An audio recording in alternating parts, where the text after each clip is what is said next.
আসসালামু আলাইকুম। আমায় তুমি ফিরিয়ে নিও ফুরিয়ে যাবার আগে। বইটির তৃতীয় গল্পটি হচ্ছে কথা না রাখা বিকেল।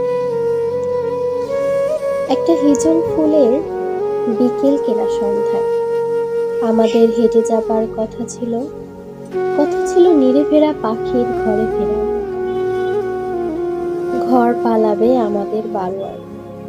সোডিয়ামের হলুদ আলোতে হেঁটে যেতে যেতে হাতে হাত রাখবার কথা ছিল পরিপক্ক অনুভূতি নিয়ে একদিন হাঁটু গেড়ে সামনে বসে হাতে ফুলের বদলে হৃদয় নিয়ে ভালোবাসি কথা।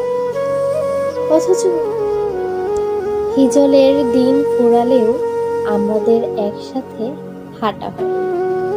নিরে ফেরা পাখির দিক বদলে উচাটন হয়নি বারোয়ারি। হাতের শূন্যস্থান হাতে রেখেই নিভে গেল সব কটা হলদে সোডিয়াম।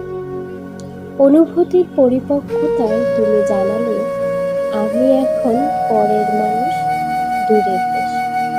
সে কথায় কেবল রোজ পড়ে যায় দুঃখ হাসি।